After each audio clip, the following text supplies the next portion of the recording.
नमस्कार किसान भाइयों, आप सुनो का हमारे ही चैनल इंडियन के स्वागत है। किसान भाई, आज की वीडियो हम बात करने वाले कि सबसे बड़ी समस्या में जो धनी की फसल में इस समय पर आ रही है, वो पीलापन की समस्या आ रही है।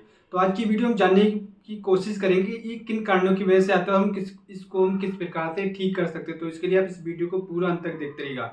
इस वीडियो में बात करेंगे किन किन कारणों की वजह से धनिया की फसल में पीलापन की समस्या आती है और इसको हम किस प्रकार से खत्म कर सकते हैं।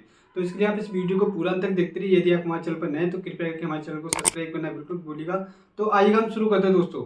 सबसे पहले मैं आपको बताना कुछ 4 ऐसे मुख्य कारण होते हैं जिस वजह से हमारी धनिया की फसल में जो पीलापन की समस्या बहुत ही अधिक देखने को मिलती है। और अगर हम इस पर सही तरीके से कंट्रोल नहीं करते हैं और अगर हम ध्यान नहीं देते तो हमारी धनिया की फसल बर्बाद हो जाती है। तो हमारे काफ़ी किसानों को घाटे का सामना करना पड़ता है। तो इसके लिए आप इस वीडियो को पूरा अंत तक देखते रहिएगा कैसे कौन कौन से 4 कारण। तो आइएगा मैं आपको बताना चाहूँगा। दोस्तों, सबसे पहले जो समस्या आती है वो आती है गर्मियों में पानी की कमी की वजह से धनिया की फसल में पीलापन देखने को मिलता है। और दूसरा होता है माइक्रो न्यूट्रॉन्स की कमी। और तीसरा कारण होता है अर्ली ब्लाइट यानी कि फंगस की समस्या देखने को मिलती है, जिस कारण पीलापन की समस्या देखने को मिलती है। चौथा कारण होता है किसानों की खरपतवारनाशी का प्रयोग करना। इसके कारण भी काफी हमारे किसानों की फसल धनी की फसल में पीलापन की समस्या देखने को मिलती है। तो एक एक कारण के हिसाब से हम बात करते चलेंगे और इनका हम क्या किस प्रकार से रोकथाम कर सकते हैं, किस प्रकार से हम इसका कंट्रोल कर सकते हैं और क्या हमें करना चाहिए, ऐसे कौन से कृषि कार्य करना चाहिए। तो इसके लिए आप इस वीडियो को पूरा अंत तक देखते हैं, इसकी बिल्कुल मत करिएगा। तो सबसे पहले मैं आपको बताना चाहूँगा जो पानी की कमी यानी कि इस समय पानी की समस्या बहुत ही अधिक देखने को मिलती है हमारी धनी की फसल में।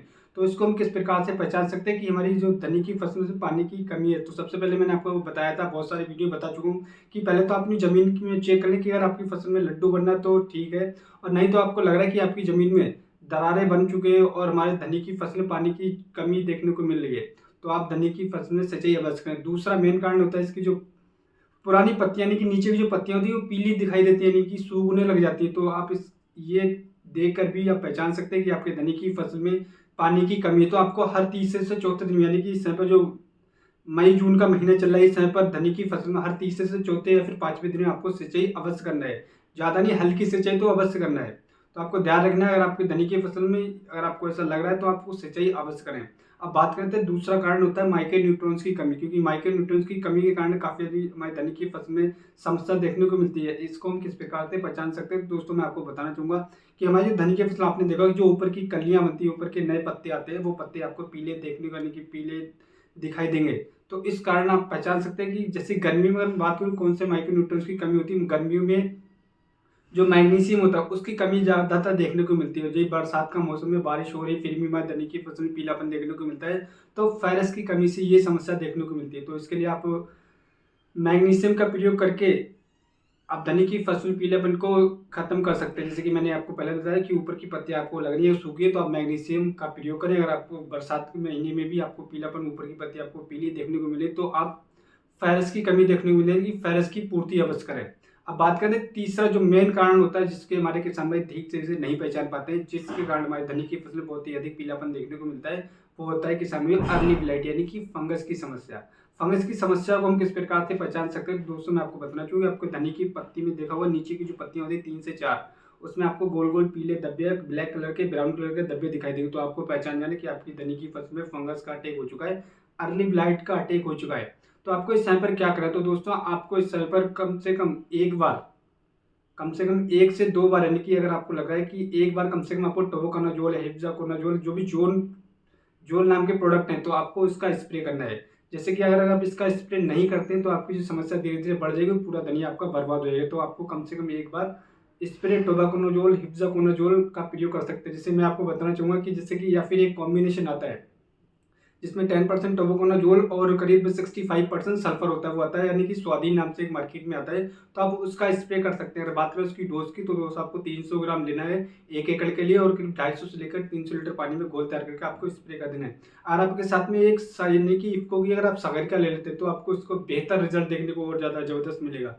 अरे इफ्को की सागरिका की डोज की बात करें तो आपको 300 ml लेना है। अगर बात करें टंकी के हिसाब से काफ़ी हमारे किसान पूछते हैं, तो 2 से 1 टंकी यानी कि स्वाधीन का जो कॉम्बिनेशन यानी कि जो पाउडर मार्केट में आता है, तो आप उसको लीजिए 30 ग्राम, और उसके साथ में 30 ml आप ले लीजिएगा सागरिका इफ्को, और इसका एक टंकी 15 लीटर की जो टंकी होती है इसमें मिक्स करके आप स्प्रे कर सकते हैं। आपकी जो समस्या पीलापन की समस्या होगी वो खत्म हो जाएगी और आपका धनिया एकदम हरा भरा दिखाई देगा। क्योंकि सागरिका काफ़ी हमारे किसान ने प्रयोग नहीं करते, अगर आप करेंगे तो आपको रिजल्ट इसका पता लगेगा। सागरिका ऐसा पोषक तत्व जो हमारी धनिया की फसल की बहुत ही ज़्यादा अति आवश्यक पोषक तत्व और बहुत सारे हमारे जो माइक्रोन्यूट्रॉन्स की कमी होती है उसकी पूर्ति काफ़ी ज़्यादा करता है और हमारा धनिया एकदम हरा-भरा करने में काफ़ी ज़्यादा सहायता करता है। अब बात करते हैं चौथा मुख्य कारण है, काफ़ी किसान को नहीं पता है इसके बारे में, तो आपको बताना चाहूँगा कि हमारे काफ़ी किसान इस पर ध्यान देते ही नहीं है। वो है कारण खरपतवारनाशी का जब स्प्रे करते हैं, या तो वो डोज़ ऊपर-नीचे कर देते हैं, लेकिन वो ध्यान नहीं देते, धनिया की फसल में पीलापन बढ़ता चला जाता है धीरे-धीरे। लेकिन उनको पता ही नहीं लग पाता कि किस कारण की वजह से हो रहा है। अर्ली ब्लाइट है या फिर पानी की कमी है या माइक्रोन्यूट्रिएंट्स की कमी है। तो दोस्तों मैं आपको बताना चाहूँगा, अगर आप कोई भी खरपतवारनाशी का प्रयोग कर रहे हैं और आपके धनिया की फसल में हल्का सा भी झटका देखने को मिला, तो आप उसके बाद क्या करें, एक स्प्रे आपको अवश्य करना है। वो स्प्रे आपको करना है एनपीके 19-19 का स्प्रे करना है, क्योंकि आपने देखा जब आप खरपतवारनाशी का प्रयोग करें तो हमारे धनिया की फसल में एक झटका देखने को मिलता है, तो उस झटके से निकालने के लिए आपको एनपीके 19-19 का प्रयोग करना है। भाई अगर हम डोज की बात करें किसान, तो आपको 500 ग्राम एनपीके 19-19 लेके आना है या फिर एनपीके 20-20, और 1 एकड़ पानी में अपने 1 एकड़ में आपको स्प्रे करना है 250 लीटर पानी में 300 ग्राम आपको एनपीके 19-19, या फिर आप 500 ग्राम एनपीके 19-19 या फिर 1 किलोग्राम भी ले सकते हैं। और उस हिसाब से आप इसका स्प्रे करेंगे तो आपकी जो झटका आपको देखने को मिल रहा है, जिस वजह से आपका धनिया पीलापन की समस्या देखने को मिल रही थी, वो जड़ से खत्म हो जाए, आपका धनिया एकदम हरा भरा दिखाई देगा।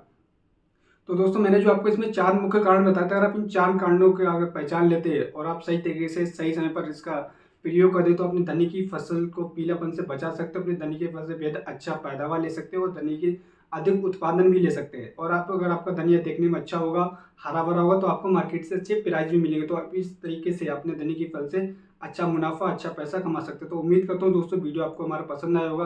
और हमारा वीडियो पसंद आए तो हमारे चैनल को सब्सक्राइब करना बिल्कुल भूलिएगा और हमारे इस वीडियो को अधिक से अधिक शेयर करें, जिससे जो हमारी जानकारी है हमारे सभी किसानों तक पहुँच सके, अपनी धनिया की फसल से बेहद अच्छा पैदावार ले सकें।